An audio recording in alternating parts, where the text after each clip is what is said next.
What is going on, guys? Harry here, and welcome back to another Sorare video. In today's video, we are going to be looking at my lineups in game week 194, and then we're going to concentrate on my lineups for 195, which is this midweek, starting in 9 hours from me filming this video. If you are new to my channel, guys, and you haven't subscribed, please do. Got any questions about Sorare, feel free to DM me on Twitter at harrytradesyt.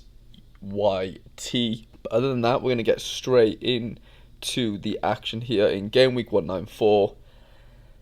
This is where the tone's going to change a little bit. I'm massively disappointed. The game week hasn't actually finished yet, so this is not going to be my final places in terms of my results, which you can see on the screen now, but it's not getting any better for me, guys. I've not got any more players to play. So, yeah, we're just going to review it now and then get into game week 195 after this. But, yeah, a massively frustrating week. Where do I start? I mean, I think it was Saturday morning. I had a really good start with the two Dynamo players in Arsen and Tuavekin. They absolutely smashed it for me. Just over 180 points between them both, with Arsen being captain, getting me a 113, which is huge from him, with just one assist.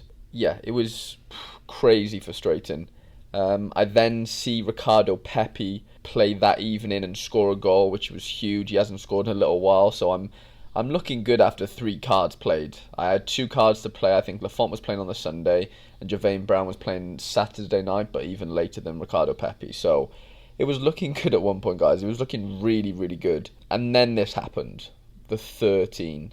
Now, if you look at his previous scores, he's done relatively well. I don't think he was playing much before these 5 games, but yeah, the dreaded happened. He conceded a penalty. Absolutely killed him.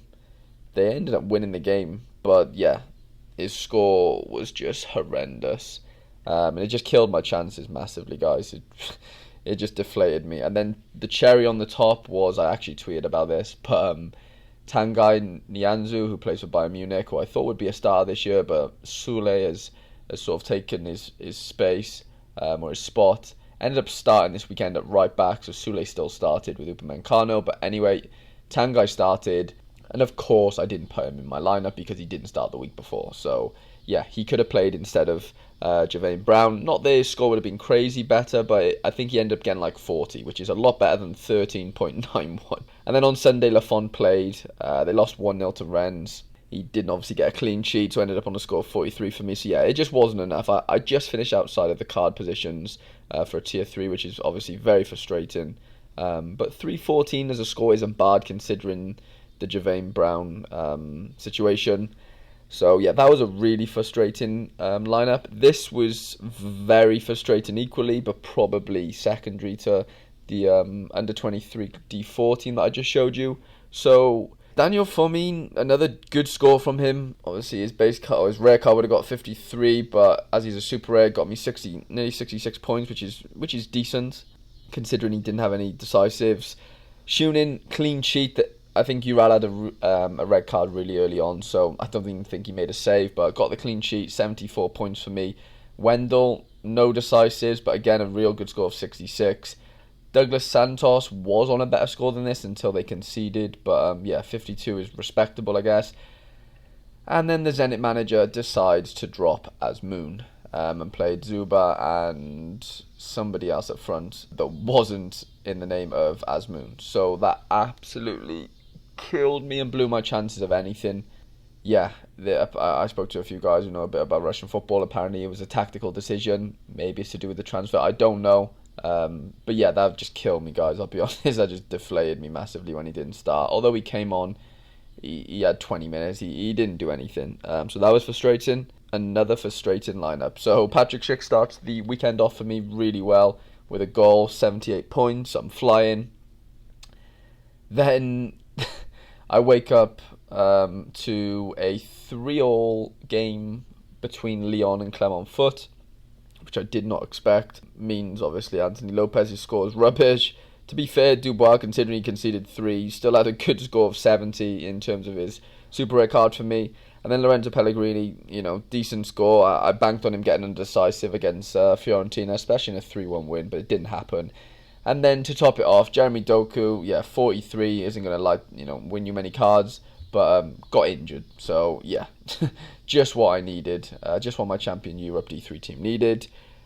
And then we're going into D3 23s. Etienne Green, no decisive, but a wicked score of 65. Vitinho, 2-1 loss against Sorare. He doesn't score well as a card right now. He has done in the past in certain times, but yeah, he's having a bit of a stinker right now. Isaac Lihaji didn't even get off the bench in the Saint Etienne draw with Lille. I don't know what's going on over at Lille, to be honest. Kevin Paredes, after starting him midweek and then he DMP'd for me, I ended up starting him this weekend, and of course he plays.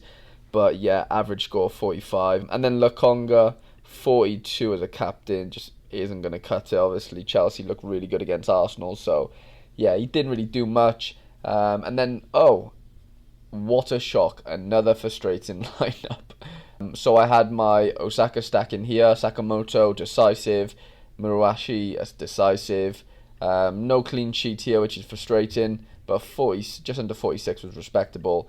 And then Okuna, a decent score of 57 with no decisives. And then, the Sporting Kansas City manager ends up resting Daniel Saloy. They ended up getting a red card in the first 20 minutes, so I don't know. They weren't going to win that game. That killed my chances of doing much in Global D4. I was, on? 280 after 4 players played, which is not bad. If Daniel Saloy would have got a decisive, you're looking at 100 extra there, so 370. I would have definitely been in the cards if that was the case, but easy to say that now. And then my throw together D3. Sandy Walsh actually had a really good score, considering he had no decisives. Tino come off the bench, did nothing. Zaidou Yusuf actually started the game, but didn't do much. Hoffman actually had a respectable score, considering it was a 4-0 defeat against Leverkusen. But yeah, overall, just a massively frustrating week. Okay, yeah, I did get 0.02 Ethereum from Global D4, but I should have got... I mean, it's easy to say I should have, but I still think I deserved a card maybe in D4 Global All-Stars and maybe under 23s, but the divisions are competitive now. You've got to be scoring 350s to even get a chance of a card. It's getting really, really competitive, which is only a good thing, I guess. Obviously, it makes it harder to win cards, but when you do win them, they're more rewarding, or it means more maybe. But yeah, massively frustrating week. Now let's get into game week 195, where I've got basically just one lineup. Well, I've got 2 lineups. I've got a global under 23s and a global all-star team, but the global under 23s has only 3 eligible players playing, so that isn't going to do much. And the reason for that is Trubin, the young goalie for Shakhtar, who's been amazing really. I end up finding out today that he's got a 3 months injury. I think he tore his meniscus or something. I'm not sure when that happened because they played Monaco midweek. They played this weekend, but I'm not sure if he actually played this weekend or not. But either way, he's out for 3 months, so I don't have a starting under 23 goalie now for midweek, which is not ideal to say the least. So yeah, this is the team I'm running. Lafont in goal, because why not? I've got Dodo at the back with Pedrinho, so the little Shakhtar stack there that would have been with Trubin. And then Maicon would have been here that plays for Shakhtar, but he also got injured. So yeah, my teams are getting plagued by injury recently. Well, especially this weekend for sure. But yeah, I'm captaining Wendell in this team. He's basically a little bit wasted right now in this team because he's probably going to score decently against CSK. It'll be a competitive game. I don't know whether I'm going to change anything from this. This should be the final lineups. But yeah, this is my team that I'm going into the midweek with. Osaka goalkeeper is the only playing goalkeeper I got this weekend. If you have a look at all my used, I've got one common player, but yeah, he's my only rare. Away to Belmer, I mean, yeah, I expect them to win the game. Whether they get a clean sheet or not is hard to predict, but yeah, he's my only option, so it's going to have to do. I'm going with Douglas Santos at the back. He scored very, very well this season so far. Midfield, I'm going with Sakamoto and Lorenzo Pellegrini as my captain. And then Azmoun up front, for me, he is now my only sort of good option here. Doku injured. Futamoto, don't think he's going to start for his new club yet. Lorenzo Pellegrini, captain against Trabzonspor. He scored against them midweek. I hope he can score again this midweek. And then hopefully Lorenzo Pellegrini can help Roma progress through the Conference League. with a win, and hopefully decisive against Trabzonspor. But yeah, Sakamoto scored really well recently, decisive on the weekend. I do see him doing something this weekend in the form of a goal or assist. Like I said, I could play Wendell in this team, maybe take out Sakamoto, but I've just got a feeling Sakamoto has a better fixture than Wendell. I could most definitely be proven wrong for that. On paper, when I'm looking at this team right now, it looks very, very good. Obviously, if all things go to plan in the games. But yeah, in terms of the players I've got, I'm very happy with the 5. They should all start. I say that now and I'll get a DMP. It's just guaranteed. But yeah, I'm excited about this lineup for sure. Yeah, I hope you enjoyed the video, guys.